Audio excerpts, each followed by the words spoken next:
Olá, queridos irmãos e amigos, aqui estamos uma vez mais ao vosso encontro para mais uma recapitulação de uma lição. Já estamos a entrar na reta final deste trimestre, uma vez que já vamos para a lição 11, ficam-nos a faltar as lições 12 e 13, e nesta lição nós vamos falar de algo muito importante. E aparentemente, deixem-me dizer-vos que este assunto, quando nós lemos sobretudo o capítulo central para o estudo desta lição, que é o capítulo 32 do livro de Êxodo, nós podemos, na aparência, ficar com a impressão de que este é um problema que só ocorreu com os nossos pais espirituais lá no passado. Mas será que nós não vivemos este problema? Será que a idolatria, que foi o pecado em que caíram os nossos pais, não pode também ser um problema para nós hoje? Pois bem, este é o tema central da lição de hoje.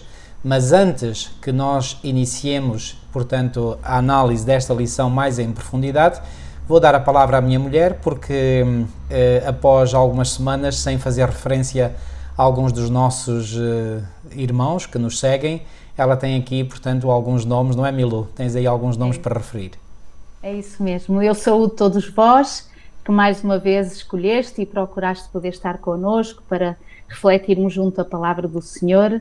E queria fazer referência a alguns nomes que há 2 semanas até agora escreveram algumas palavras de incentivo, também de motivo de oração, e com certeza que é sempre bom receber o vosso abraço, o vosso carinho e saber que o Senhor está a usar este ministério para a bênção de muitas pessoas e que louvado seja o Senhor exatamente por esta oportunidade.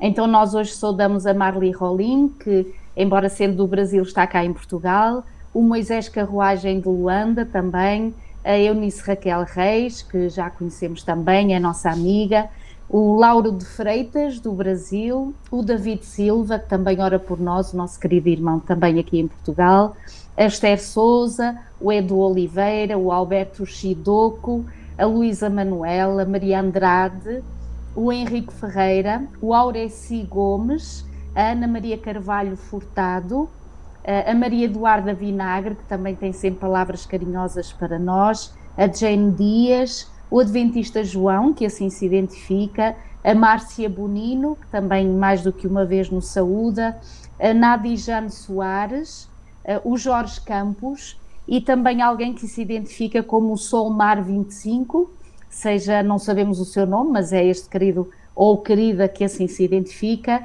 a Antonieta Nascimento, a Vanúzia Souza, a Elizabeth Pinto, a Roseli Aparecida Gomes, a Neudes Fraga, o Luís Bizet, a Teresa Guerreiro, uma amiga nossa também aqui em Portugal, a Joaquina Duarte e a Maria José Garcia. Alguns dos muitos queridos que nos vão saudando, e hoje queríamos acima de tudo sublinhar, marido, a Lourdes Santos, que pede orações pela sua saúde, e depois também a Marta Raquel, que pede orações pelos seus filhos, a Rebeca, a Esther e o Davi. Eu quando lia, portanto, este pedido, eu dizia assim, olha, tem filhos com nomes muito lindos, nomes bíblicos muito bonitos, então que o Senhor possa abençoar tanto a irmã Lourdes como a Marta, para realmente o plano do Senhor Jesus poder ser cumprido na vida de todos estes queridos. Então, se calhar eu iniciava com a oração, marido, está bem? Vamos orar então todos juntos. Querido Deus e nosso amado Pai, Senhor, uma vez mais nós te agradecemos por esta oportunidade que nos dás de podermos estar uma vez mais juntos e podemos, Senhor, pela tua graça, podermos abrir a tua palavra, ainda em liberdade, ainda podendo partilhar à distância uns com os outros os princípios bíblicos, os princípios celestiais. E, Senhor, ajuda-nos verdadeiramente a dar todo o valor, Senhor, a estes momentos que ainda temos, para ainda, Senhor, podermos estudar mais as histórias que no passado ocorreram, que são para nosso ensinamento no presente, Senhor. Nós queremos agradecer-te também pelo carinho, pela amizade de muitos que nos vão escrevendo, de muitos outros que não o fazem, mas que nos acompanham, que também refletem connosco a tua palavra. Senhor, que possas ir animando cada um de nós nesta caminhada e que nos desafios que vamos encontrando nós possamos descansar em ti, a ir a ti, como dizes tu, todos os cansados e oprimidos, e, Senhor, sentir essa graça e esse bem que nos queres fazer a cada instante. Senhor, pedimos de uma forma muito particular orações por estas duas queridas irmãs, a Lourdes Santos, pela sua saúde, Senhor, que tu tenhas misericórdia desta tua filha e que daquilo que dela dependa, Senhor, lhe dês sabedoria para poder colaborar contigo, Senhor. Amém. Abençoa também a querida Marta Raquel, que pede orações pelos seus filhinhos, pela Rebeca, pela Esther e pelo Davi. Senhor, que possas abençoar estes queridos e que eles possam ser sensíveis ao teu Espírito. Amém. Para aceitarem o plano que com certeza tens maravilhoso para as suas vidas. Senhor, uma vez mais te pedimos a tua presença, o teu Santo Espírito, que nos abençoes nesta hora, em nome de Jesus. Amém. Amém. Muito bem. Antes de começarmos com a análise desta lição, só uma pequenina palavrinha. Estavas a referir aí os nomes desses irmãos e o pensamento que me estava a passar pela mente era o seguinte: a única razão que eu compreendo, e tu também, pela qual nós temos estes queridos irmãos e irmãs que nos acompanham, é que é a palavra que nos une. Muitos de vós não nos conhecem pessoalmente, outros conhecem, mas sem dúvida que é a palavra que nos inspira, que nos motiva, que nos dá ânimo, vigor, esperança neste mundo, que faz com que possa haver, portanto, esta atração mútua, que não é por nós, e queremos deixar isto bem claro, é sim pela palavra de Deus. E, portanto, todo o louvor e toda a glória sejam dados ao nosso bom Deus, porque é Ele o autor desta palavra, que realmente faz com que é o cimento, é a cola que une o seu povo. Realmente, cada vez mais, eu acredito, o povo de Deus se unirá em torno da palavra, e quanto mais nós conhecemos a palavra, mais altas são as probabilidades de nos unirmos como verdadeiro povo de Deus em torno daquilo que são as ordens de marcha, digamos assim, do nosso grande comandante, que é o nosso Salvador, nosso Criador e Salvador Jesus Cristo. Muito bem. Milu, nós vamos então entrar no assunto desta lição. Não se esqueçam que ao longo deste trimestre, certamente não se esquecem, nós estamos a estudar, portanto, o livro de Êxodo, e nós hoje vamos analisar em particular aquilo que aconteceu e que vem descrito no capítulo 32 deste livro de Êxodo. Podemos dizer que ao longo do Êxodo, e agora estou a falar da própria viagem em si que o povo de Israel fez, houve vários momentos de apostasia, mas este aqui, do bezerro, conhecido como o episódio do bezerro de ouro, foi sem qualquer dúvida o pináculo da apostasia. Foi o momento mais triste, mais horrível, algo que foi motivado por algo totalmente absurdo. E nós vamos analisar aquilo que aconteceu e, como sempre nós gostamos de fazer, atualizando para os nossos dias, para que possamos permitir que o Espírito Santo faça um exame à nossa própria consciência, para verificarmos se nós, afinal, não estamos iguais ao povo de Israel do passado.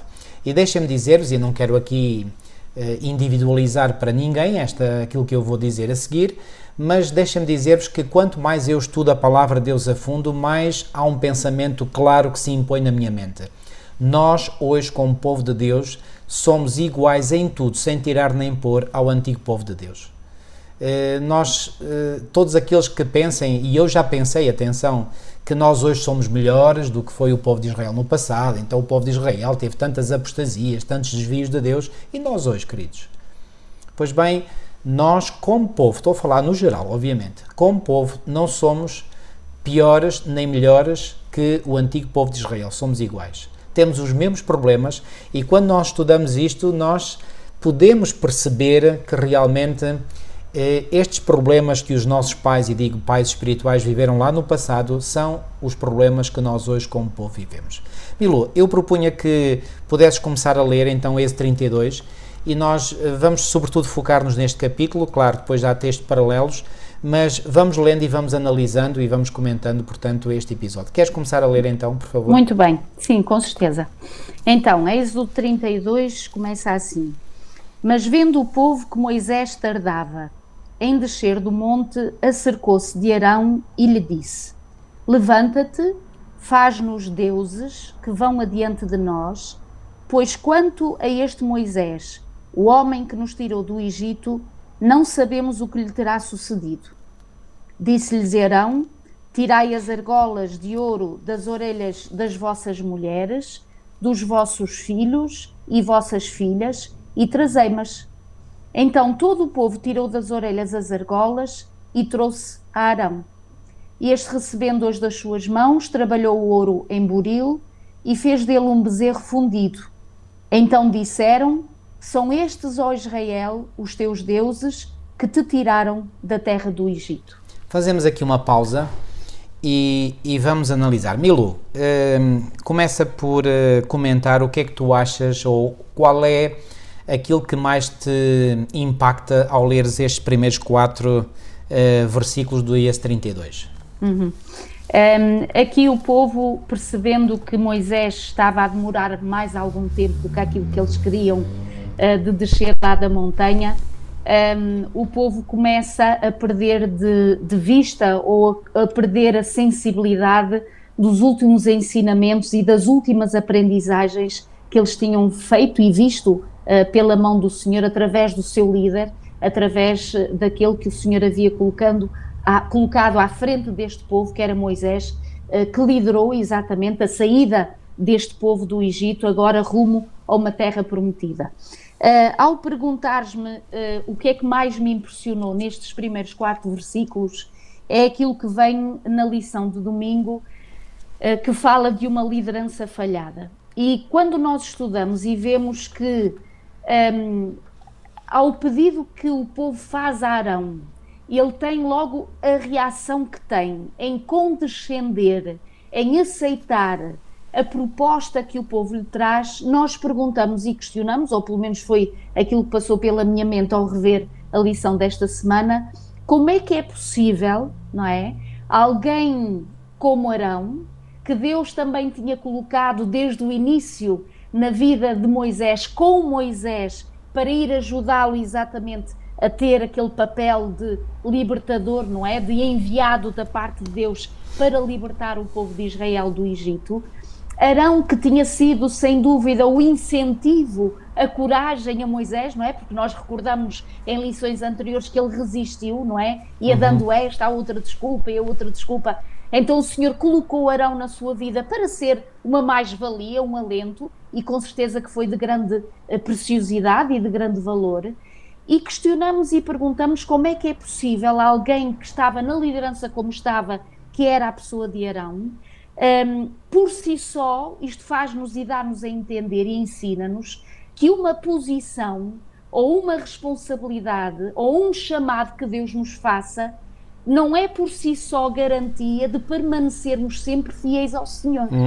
Então isto vai requerer de nós uma atenção, uma vigilância constante para entendermos e percebermos se realmente o que estamos a fazer, mesmo posições de liderança, mesmo aparentemente estando nós interessados no melhor para o povo, percebermos nós se realmente isso está a ser consequência da nossa ligação com Deus, e então aí tudo irá bem, não é? Porque é o Senhor que lidera através de nós, é o Senhor que orienta através de nós, ou se então nós acabamos porque repara, quando eu lia isto eu lembrava-me, recordas-te quando nós falamos, e os nossos queridos irmãos se recordarão e amigos, naquela passagem que diz que Moisés, quando o povo estava portanto angustiado e murmurou contra Moisés porque não tinha água, não é? Não havia água, e Moisés, ao falar com Deus, diz assim: quase que me apedrejam, Senhor, quase que me apedrejam.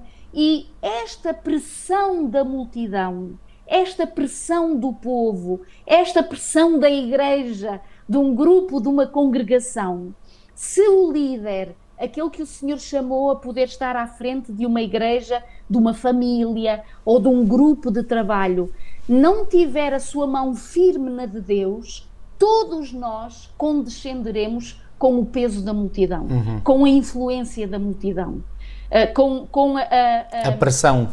A pressão que a sociedade ou mesmo o nosso próprio povo possa fazer sobre nós. E agora reparem, é um líder que não lidera de acordo com a palavra de Deus, mas deixa que a palavra do povo lidera ele.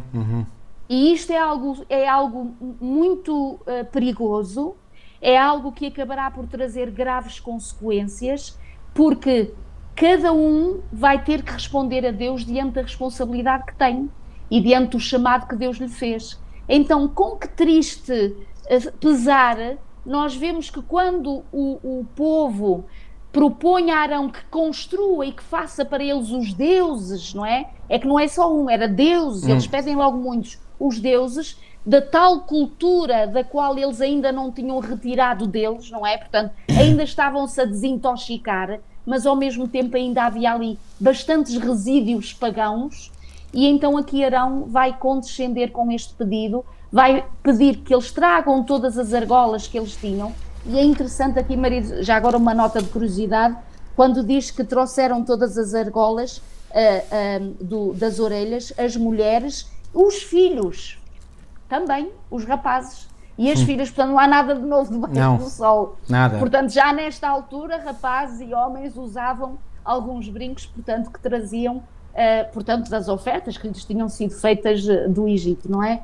Mas, mais uma vez, para dizer, ele faz então este bezerro fundido, e ainda por cima diz, no versículo 4, são estes, ó Israel, os teus deuses que te tiraram da terra do Egito. E realmente isto é a maior das blasfêmias que nós poderemos alguma vez dizer, porque se este povo estava em liberdade, este povo estava em liberdade graças ao braço do Altíssimo, do Rei dos Reis, do Senhor dos Senhores, do único Deus, o Deus de Israel. E realmente é com grande pesar que nós lemos estas linhas. Aquilo que me chama a atenção, para além daquilo que tu já disseste, Milu, eu vou aqui fazer talvez, ou entrar numa posição que é, e eu quero deixar muito claro antes, que vou, digamos, tentar aqui dar, entre aspas, alguma justificação, digamos, ao procedimento do povo e também de Arão. Justificação entre aspas, porque não há justificação para aquilo que eles fizeram. Mas algo que nos ajuda a compreender qual era a situação deste povo. Este povo, e desculpem-me a expressão, mas uma palavra que eu creio que ajuda a definir a condição deste povo era, este povo, quando saiu do Egito, vinha muito embrutecido. E embrutecido porquê? Porque tinha estado sob escravidão muitos anos. E essa escravidão, portanto, o que é a escravidão? É, portanto, alguém estar sujeito à autoridade e à autoridade ditatorial de um senhor, ou de um conjunto de senhores, ou de um governo, não é? E neste caso até era, portanto, todo o governo de uma nação e particularmente o seu líder, que era o faraó. Portanto, eles estavam subjugados, estavam oprimidos pelos egípcios, ok? Ora, essa opressão tem um efeito mental catastrófico, portanto, desarranja os nossos esquemas mentais, desfigura o ser humano, que foi criado à imagem e à semelhança de Deus, para ser livre, para ter a sua honra, a sua autonomia e poder assim livremente fazer a sua escolha por Deus ou contra Deus. Pois bem, este povo vinha embrutecido. E o facto de que eles sentem a falta do líder mostra já que eles precisavam de algo visual para poderem seguir. Isto já mostra, portanto, uma fraqueza, digamos, moral. E depois, este Arão não era menos fraco, como já deste a entender muito bem. Portanto, há aqui uma fortíssima pressão da parte do povo para que ele faça algo. E aqui, amigos, deixem-me dizer-vos uma coisa. Quem nunca assumiu uma posição de liderança provavelmente tem alguma dificuldade ou terá alguma dificuldade em compreender a enormíssima pressão que é colocada sobre os ombros de um líder. Porque um líder, e agora falo particularmente de um líder religioso, de um líder eclesiástico, qual é, digamos, o seu objetivo fundamental? Ele tem que estar diante do povo como representante de Deus. Ora, se tem que estar como representante de Deus, quem é que dita as ordens? Quem é que, digamos, orienta? Tem que ser esse líder. Ou seja, esse líder recebe a informação, recebe, portanto, a instrução e a inspiração de Deus e agora deve comunicar ao povo as admoestações, as instruções, os conselhos que Deus deu a ele. Ora, Deus nunca dá nada a alguém para essa pessoa ficar com isso para ela, não é? É sempre para que essa pessoa depois possa, digamos, é como que uma cadeia de passagem, um local de passagem, essa informação chega ao líder e depois é passada ao povo. Ora bem, muitas vezes, ou quase sempre, essas informações que Deus pede vão contra a nossa tendência natural. Nós não gostamos daquilo que Deus nos pede, ou pelo menos não gostamos de tudo. Algumas coisas sim gostamos. E muitas vezes nós gostamos de ouvir e ler que Deus é amor, que Deus nos ama. Isso é muito agradável, toda a gente gosta de ouvir isso. Mas quando Deus nos pede para nós fazermos algumas reformas, quando Deus diz que não é para ir por ali, quando nós queremos ir por ali, pois bem, isso já dói, isso já vai contra a nossa inclinação natural. E quando vem um representante de Deus, um líder, dizer que não é por aqui, é por ali, pois bem, o povo não gosta. E reparem, quando o povo é muito, a pressão aumenta, obviamente, não é? Isto é como comparar um ribeiro de água com um tsunami, não é? Portanto, quanto maior é o povo, pois bem, maior é a pressão. Pois bem, certamente que aqui o povo, certamente não, de certeza, que o povo fez muita pressão e Arão não conseguiu suportar essa pressão. E eu creio que o problema não está só no facto de ele não ter conseguido suportar a pressão, isso é um indicativo de que ele não estava bem com Deus. Eu gostava de ler aqui, Milu, a citação que vem aqui na lição de domingo de Ellen White em Patriarcas e Profetas, que diz o seguinte: uma ocasião tão crítica, como era esta, não é? Exigia um homem de firmeza. O que é que isto quer dizer? Um homem que seja firme, que não ceda à pressão social. Volto a dizer, a pressão social é tremenda e pode ser tremenda. O mundo viveu ainda há pouco tempo uma enorme pressão social. Não vou agora entrar em detalhes, mas todos vós sabeis do que eu estou a falar. Uma ocasião tão crítica exigia um homem de firmeza, decisão e coragem. Mas que tipo de coragem? Coragem inflexível. O que é que isto quer dizer? Coragem que não flete, ou seja, que não se dobra, que se mantém firme, direita. Um homem que tivesse a honra de Deus em maior conta do que o favor popular. Amigos, isto normalmente a gente tende, como humanos, tende a procurar o favor popular. Nós gostamos que nos louvem, nós gostamos que digam bem de nós e quando nos criticam, pois bem, isso machuca-nos, nós não gostamos. Então qual é a nossa tendência? É tentar acomodar-nos àquilo que as pessoas gostam. E eu estou a detalhar isto porque muitas vezes a nossa tendência é apontar o dedo a Arão, e realmente ele teve uma atitude que não foi correta, mas esquecemos de apontar o dedo para nós, porque nós, como humanos, muitas vezes caímos na mesma situação. Então, ela continua a dizer, portanto, que um homem que tivesse a honra de Deus em maior conta do que o favor popular, a segurança pessoal ou a própria vida. Mas o atual líder de Israel, porque na ausência de Moisés era Arão, não é o sublíder, ou digamos era o vice-líder, não tinha firmeza de caráter. Uau! E era líder. Arão sem convicção, olhem aqui, sem convicção. Um líder tem que ter convicções. E tem que ter convicções muito, mas mesmo muito firmes. Porquê? Porque quando essas convicções forem postas à prova, forem sujeitas à pressão, ele tem que se manter nessas convicções. Não as suas convicções pessoais, atenção. Por isso é que um líder tem que se render totalmente a Deus. Um líder não está aqui para defender as suas convicções pessoais, está para defender a palavra de Deus. Um está escrito, um assim diz o Senhor. Isso sim. Então, Arão, sem convicção, apresentou objeções ao povo, ou seja, ele começou por apresentar objeções, porque ele via que aquilo não era correto. Mas a sua hesitação e a sua timidez no momento crítico apenas fizeram com que se tornassem mais decididos. Isto faz-me lembrar Pilatos. Quando começou a aumentar a pressão popular para que ele crucificasse a Jesus, ele estava convencido que Jesus estava isento de qualquer crime, que não era passível, o que ele tinha feito não era passível do crime, da pena de morte, não era passível da pena de morte, mas perante a pressão popular que ia aumentar, ele acabou por ceder. E foi exatamente isto que aconteceu com Arão também.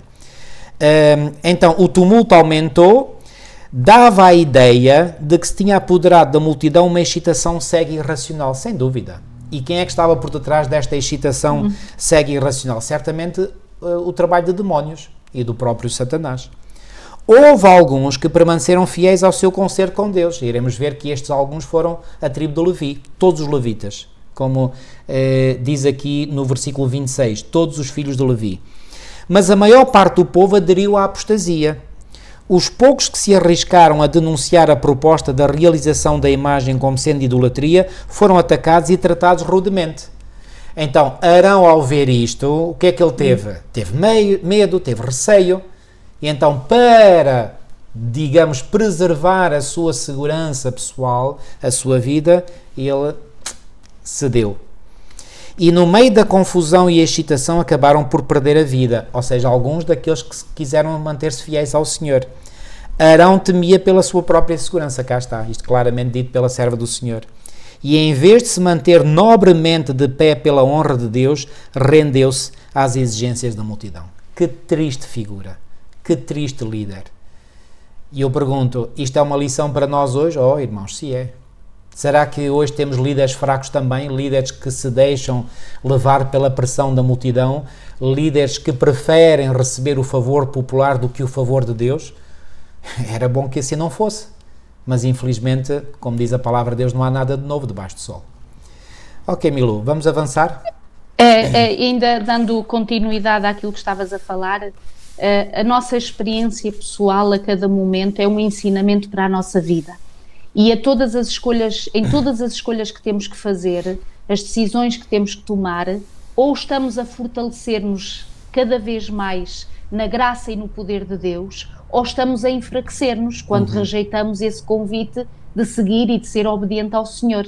Então repara, alguns de nós podem pensar, quando chegar os últimos dias, aí sim eu vou tomar as tais decisões, aí sim eu vou ser forte, aí sim eu vou escolher.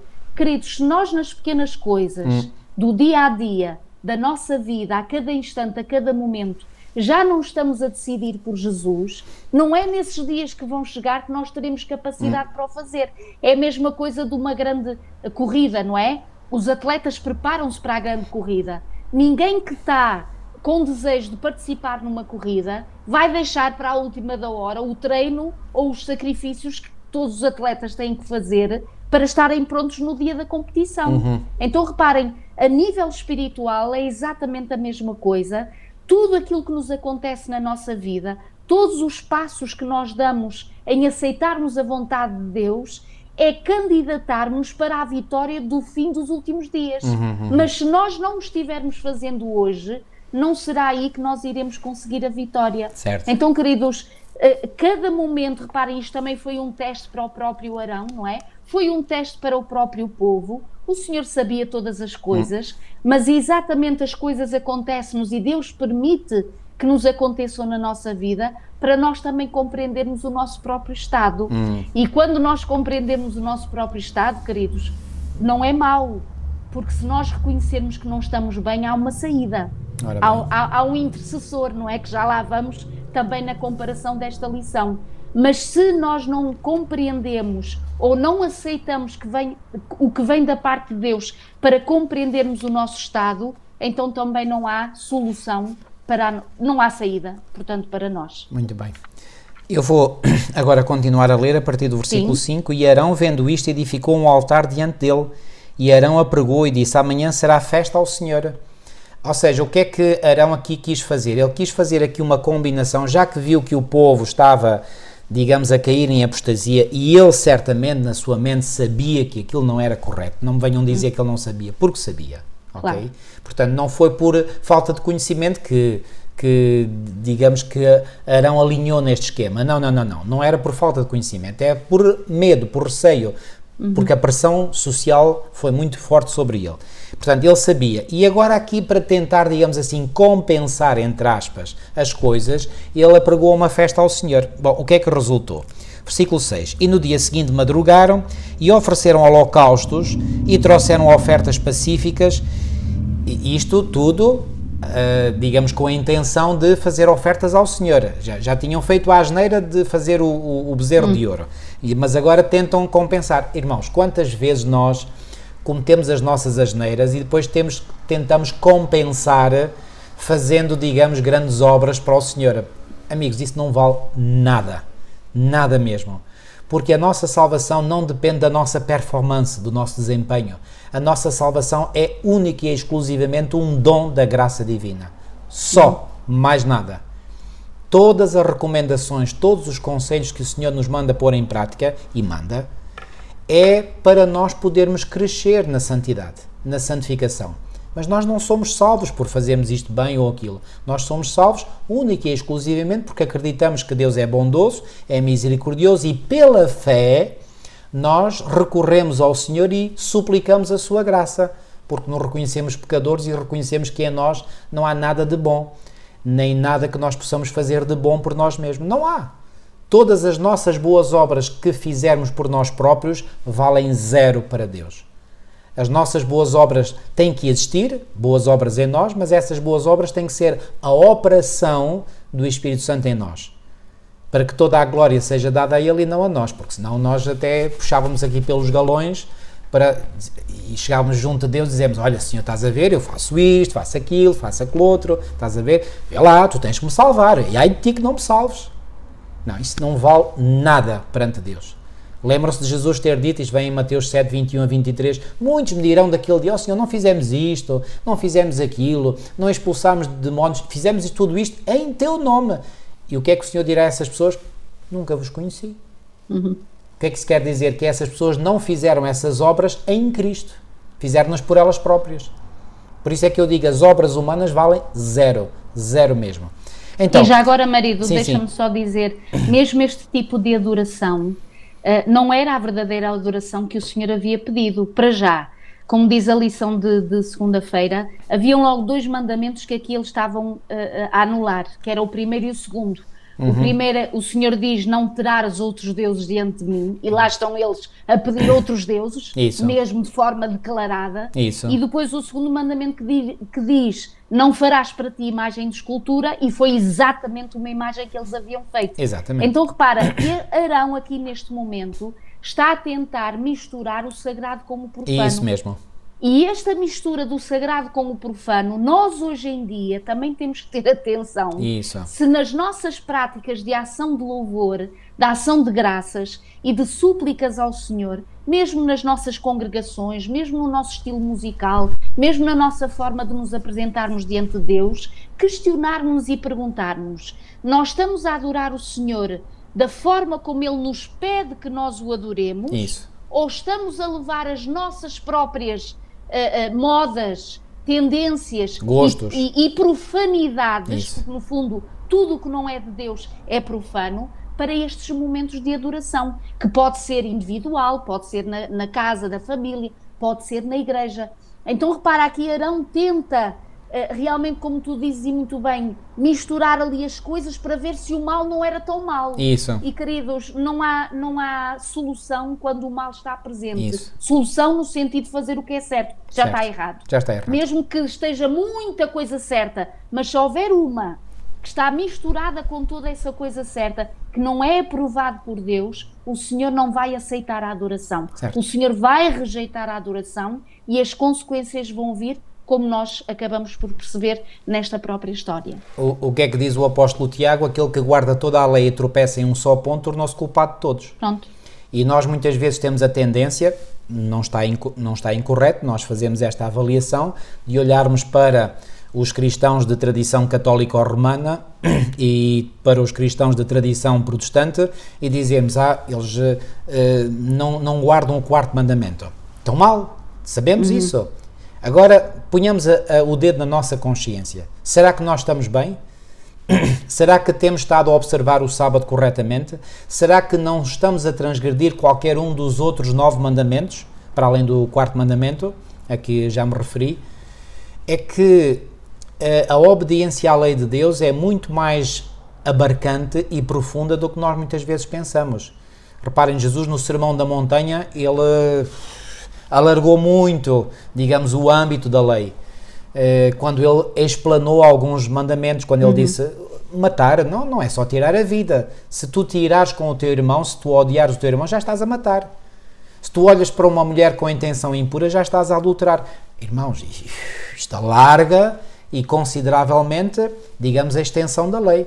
E quantos nós não cometemos erros nos nossos pensamentos? Oh, irmãos, ainda bem que os outros não veem os nossos pensamentos, não é? Porque senão olhavam para nós e até tinham medo de nós. Mas este é o problema connosco. Agora, nós sabemos, pela palavra de Deus, que Deus conhece todos os nossos pensamentos. E é por essa razão que somos instruídos na palavra de Deus a levar também os nossos pensamentos, sobretudo os nossos pensamentos, em obediência à vontade de Cristo.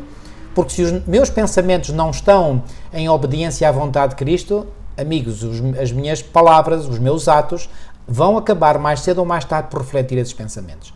Então, o controle do mal começa na mente, começa nos pensamentos e nos sentimentos, nas emoções, ok? Vou continuar a ler. E então, isto começou, portanto, esta festa que quiseram fazer ao Senhor, portanto, como é descrita no versículo 5, terminou da seguinte maneira, versículo 6, última parte, e o povo assentou-se a comer e a beber. Muito gosta o povo de comer e beber. E divertir-se. E divertir-se. E depois diz aqui, depois levantaram-se a folgar. Aí a tua versão diz divertir-se, não é? Divertir-se. Reparem, as diversões podem ser uma forma de idolatria. E neste caso, Milu, vou-te pedir, porque essa versão eu creio que está, digamos, traduz a ideia de forma mais precisa, mais correta.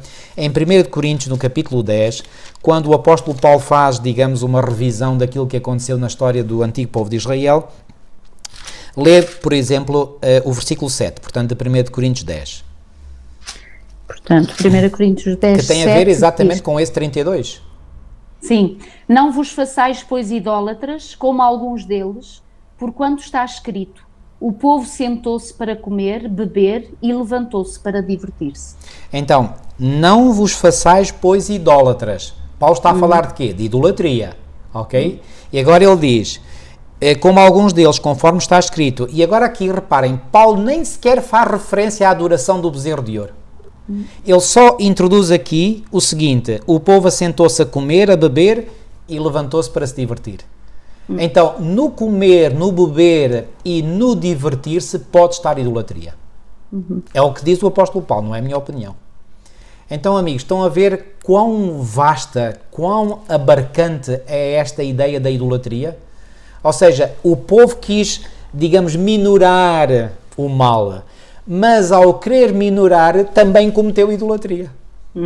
Porque quando nós pensamos no comer, no beber e divertirmos-nos, faz lembrar algo, às vezes nas igrejas, quando há reuniões espirituais, vêm poucas pessoas. Quando é para comer e beber, a igreja enche-se. É a voz da carne. A voz da carne. É maior que a voz do espírito. Não mudou nada a natureza humana, é a mesma. É a mesma. Então, reparem, Sim. Sim, já agora disse que estavas a falar da idolatria. Aqui o autor, na lição de segunda-feira, diz exatamente aqui, logo após a segunda pergunta, a idolatria nega o entendimento teológico de que Deus é Deus e o homem é homem. Isso. A idolatria quebra a conexão entre Deus e o homem. Isso. Por isso é que fazemos disparates. E por isso é que os disparates e as ambições e depois os gostos são completamente em oposição àquilo que são as coisas de Deus. Porque a idolatria diz, rompe rapidamente a nossa relação com o Senhor e conduz a uma espiral moral descendente. Ou seja, sem Deus não há limite para o mal. Assim como com Deus não há limite para fazer o bem. Isso. Realmente são os dois sentes opostos, completamente opostos. Sem dúvida. E é muito verdade com o que tu estavas a dizer. Aliás, aqui o autor na lição de terça-feira, quando ele diz aqui que, portanto, se Deus não está no centro da nossa vida, então outros deuses, outras idolatrias nós teremos a ocupar a nossa mente. Isso. E alguns exemplos, ele dá aqui muitos. Podes já avançar, que eu ia já falar disso. O orgulho, o egocentrismo, o dinheiro, o poder, o sexo, a comida, a televisão, as drogas, o álcool, os pensamentos impuros, a pornografia, os prazeres, o trabalho, o desporto, a família, os jogos de vídeo, os filmes, as compras, as ideias, a política, a música, a posição, os títulos, as notas e assim por diante. Como diz o autor, a lista não tem fim. E repara, algumas destas coisas nós dizíamos, mas tem algum mal a família, pois, não é? Como tem aqui a família, exatamente. Tem algum mal a música? Tem alguma... Repara, tudo aquilo que colocarmos no nosso coração que substitua Deus na nossa vida, torna-se naturalmente uma adoração, um ídolo e, portanto, o afastamento de Deus e o corte da nossa conexão com o Senhor. Tu referiste a algo que não é demais enfatizar. Tudo aquilo que se interpõe entre nós e Deus é um ídolo. Ponto final, parágrafo. Então, reparem, o que é importante e que é de capital importância na religião cristã? É a nossa comunhão com Deus, é o nosso relacionamento com Deus. Eu já disse aqui várias vezes e volto a dizer, a própria palavra religião vem de uma palavra latina que quer dizer relação. Então, a verdadeira religião é uma relação com Deus. E tudo aquilo que se interpõe entre mim e Deus é um ídolo. Então, já estamos a transgredir o primeiro mandamento dos 10 quando nós permitimos que algo se interponha entre nós e Deus. E quão fácil é, irmãos, aqui, deixem-me dizer-vos claramente, eu falo por mim, nem falo pela minha mulher, só falo por mim. Quão fácil é nós permitirmos que muitas vezes algumas coisas se encaixem na nossa mente ou estejam na nossa mente e podem ser uma força de bloqueio no nosso relacionamento com Deus. E há aqui coisas, eu quando li esta lista, eu digo-vos, eu concordo inteiramente com o autor, eu subscrevo a 100% aquilo que está aqui escrito, porque reparem, há aqui coisas que realmente nós logo à primeira dizemos, sim, claro, isso é um ídolo, mas outras, como tu disseste, a família, o desporto, então físico. Deus não quer que nós tenhamos um bom corpo, que façamos exercício. Mas o exercício pode ser uma forma de nos adorarmos a nós próprios, porque queremos uma performance, ter um belo corpo. E queremos ter um belo corpo para quê? Para louvar a Deus ou para chamar a atenção dos outros sobre nós? Amigos, reparem bem, eu não estou a falar contra o exercício em si, eu estou a falar o que é que está na motivação, o que é que está por detrás da pessoa fazer o exercício ou o desporto. Acham que eu não quero que cada um pense por si próprio. Qual é o motivo, qual é a causa, a motivação que o leva a fazer determinadas coisas? E neste caso do desporto, o que é que o leva a fazer o desporto? É conseguir ter uma melhor saúde física, mas o que é que quer fazer com essa saúde física? Louvar a Deus? Estar mais habilitado para poder servir os outros? Se assim é, ótimo, excelente. Mas se não for e estiver centrado em si próprio, para ter uma melhor performance, para ter um melhor visual, para atrair a atenção dos outros, para ter maior ascendência sobre os outros, isso aí já é errado.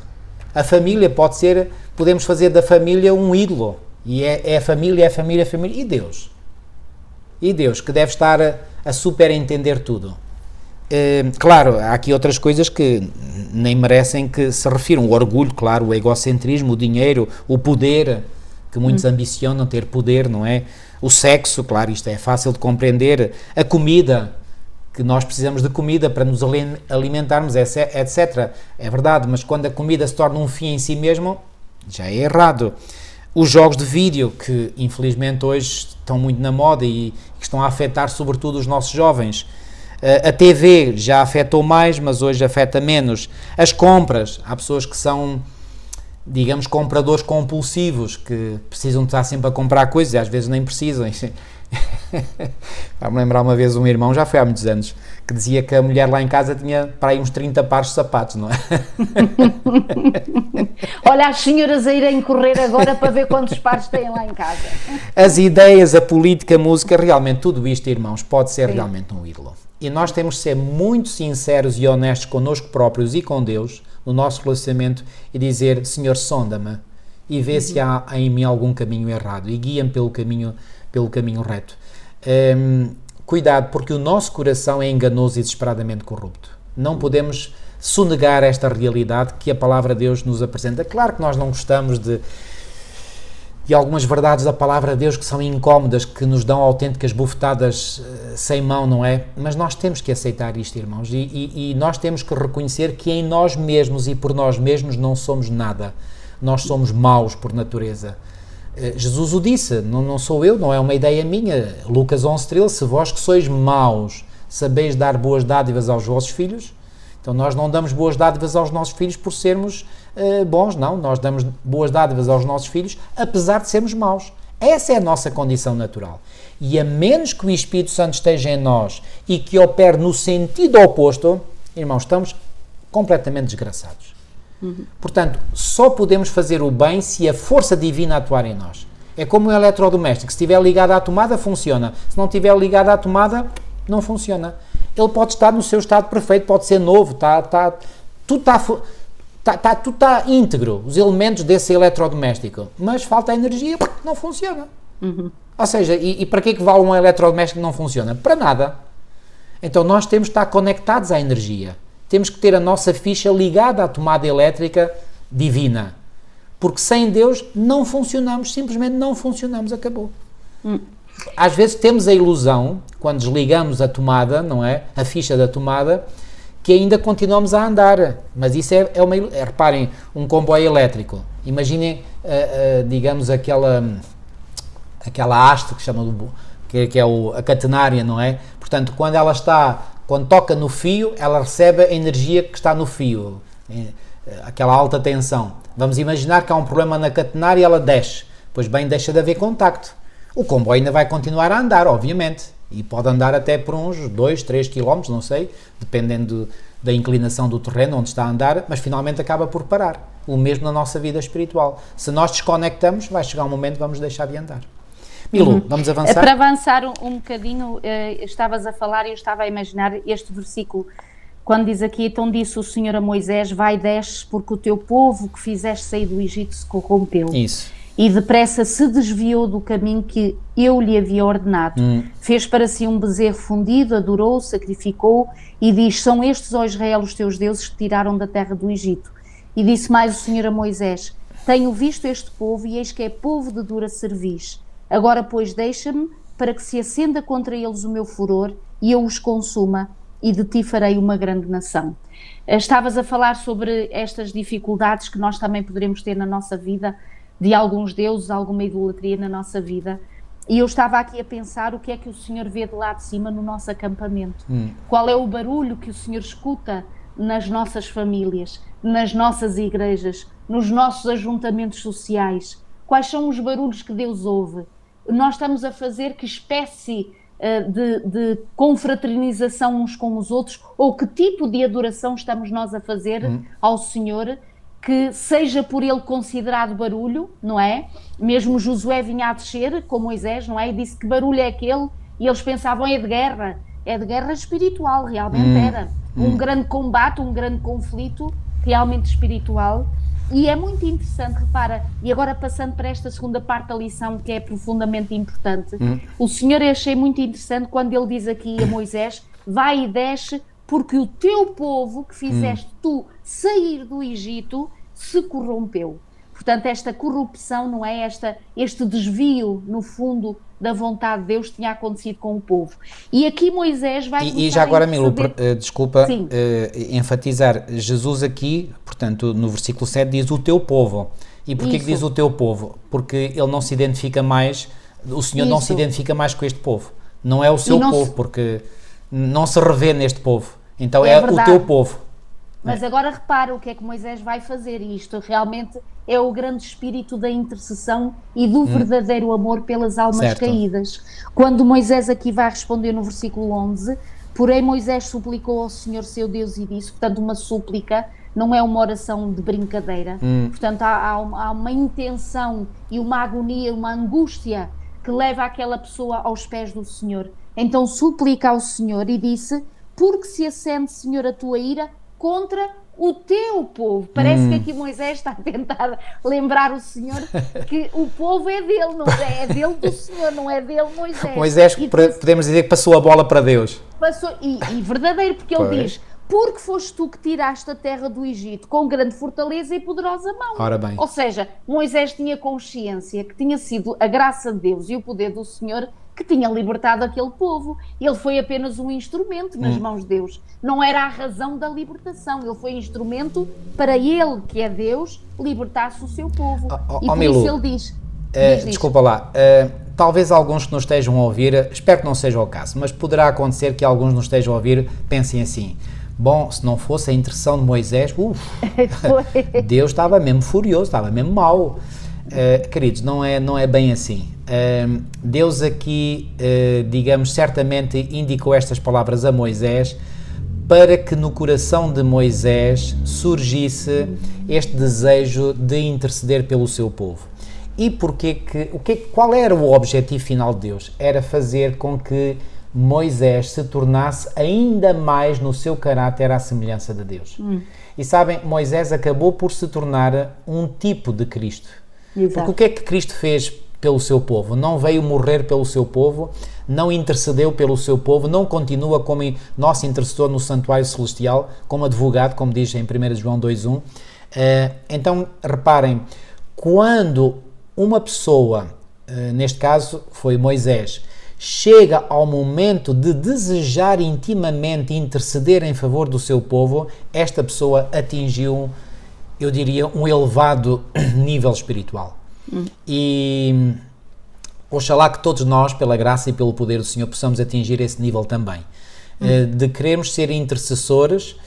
E eu digo isto porque um intercessor é aquela pessoa que não mais critica, não mais está a apontar os erros do povo, porque se quiser apontar erros tem muito por apontar, mas muito, a lista é enorme, mas que se coloca entre o povo e Deus precisamente para interceder junto de Deus por esse povo.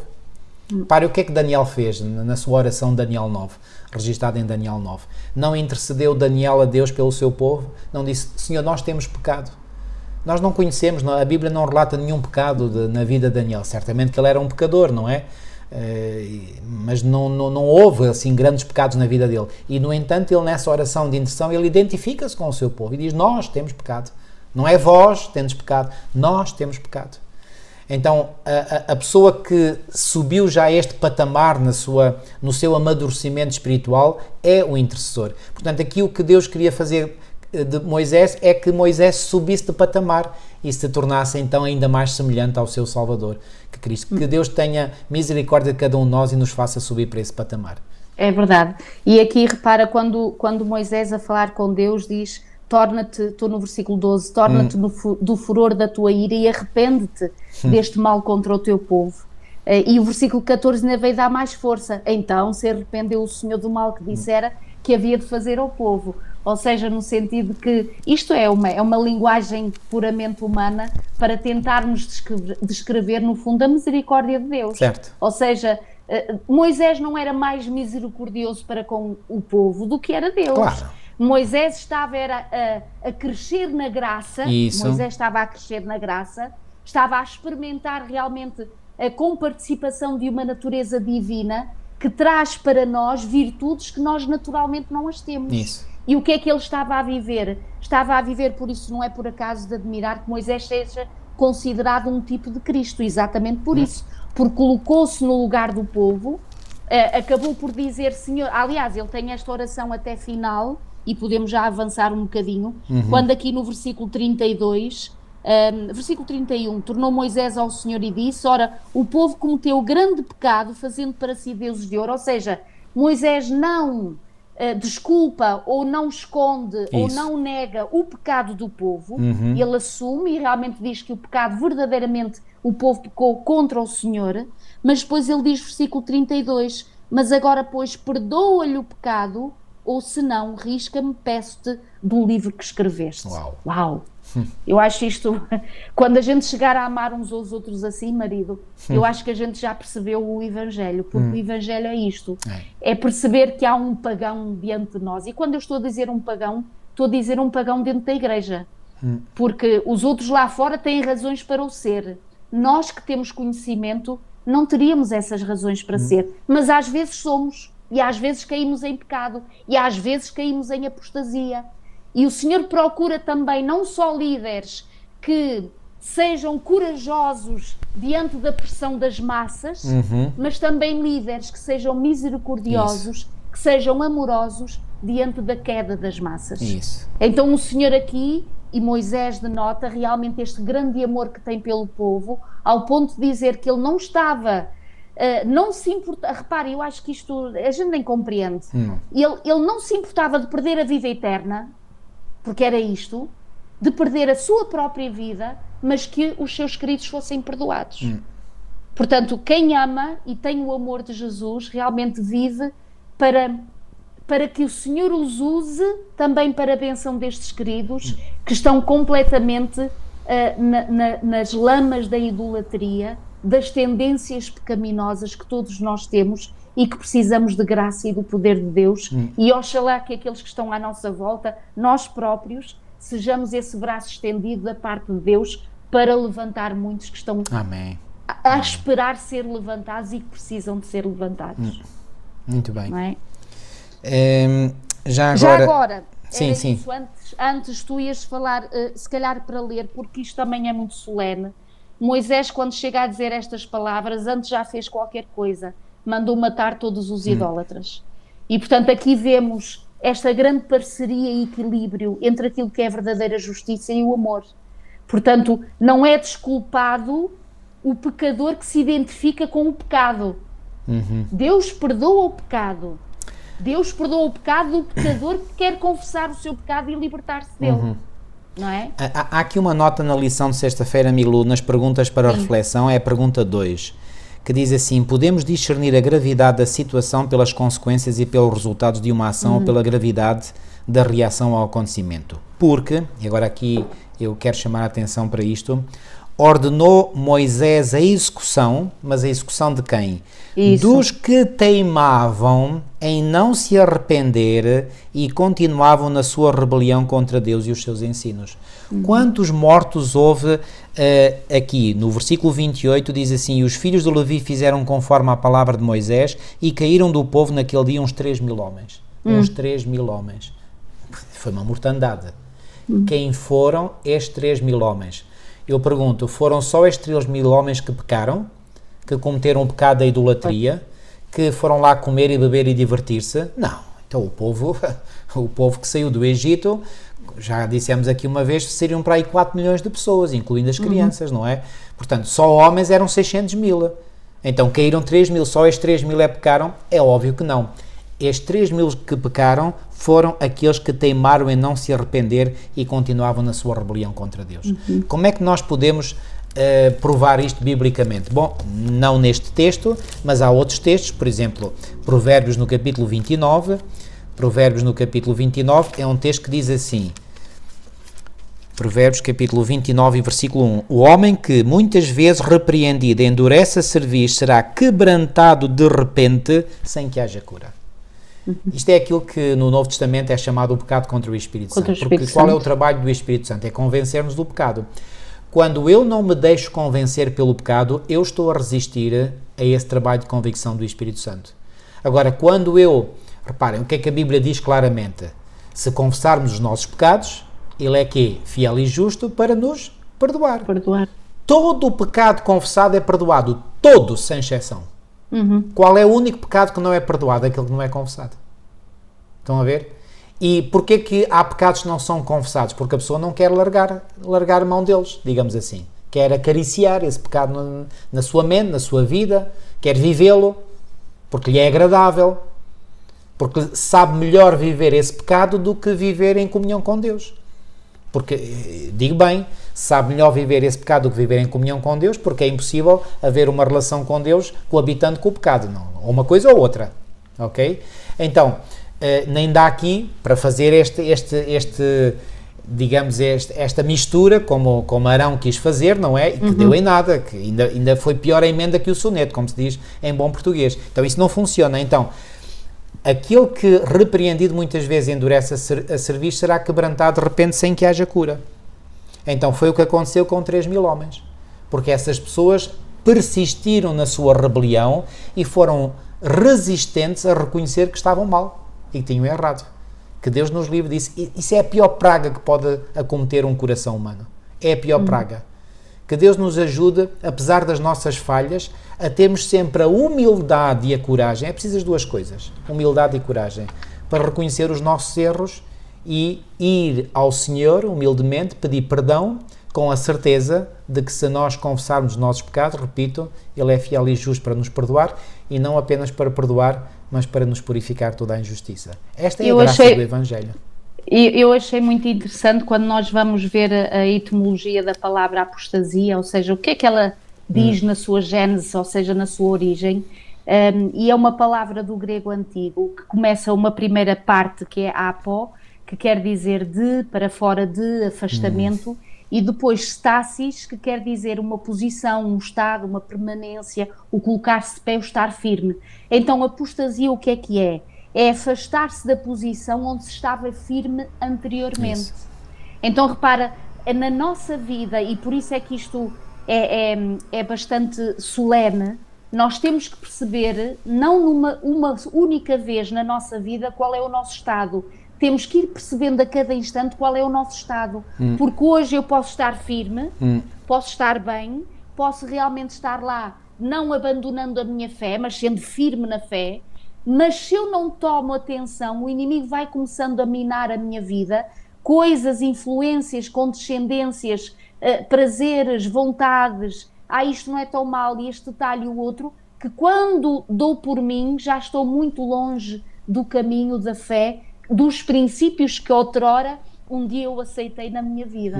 Então que o Senhor nos ajude, porque acima de tudo, assim como houve um Moisés na vida deste povo, há muitos pais que intercedem pelos seus filhos, há filhos que intercedem pelos seus pais, há irmãos que intercedem uns pelos outros, pastores que intercedem pelos seus membros, membros que intercedem pelos seus pastores, mas há acima de tudo um grande intercessor que nós temos. Amém. O Senhor, o sumo sacerdote, que está lá diante de Deus o Pai, como intercessor por todos nós, para que, mesmo que tenha acontecido uma apostasia na nossa vida, nós possamos deitar esse pecado, depor esse pecado, como diz na lição portanto, de quinta-feira, que o pecado ou o perdão é o Senhor carregar sobre ele o peso que deveria de vir sobre nós. Isso. Então isto é a imagem da salvação. Então que todos nós, independentemente da caminhada que temos, às vezes poderemos estar a falar para alguém que neste momento crê que não seja possível regressar ou sair do arraial do acampamento de grande idolatria e reconsagrar-se ao Senhor. Mas é possível. É possível. O braço de Deus Amém. está estendido, o braço do Senhor continua, não encolhe para a salvação, pelo contrário, a mão do Senhor chega até nós e que nós consideremos estas palavras de Deus, que o Espírito de Deus nos perturbe no sentido de não descansarmos enquanto não nos entregarmos ao Senhor. Que seja essa o cumprimento da vontade de Deus na nossa vida. Só mais duas breves ideias para terminarmos mesmo. Tu deste aí uma definição etimológica da palavra apostasia. Curiosamente, no Novo Testamento, a palavra que é traduzida para o português por divórcio é também a mesma palavra apostasiona.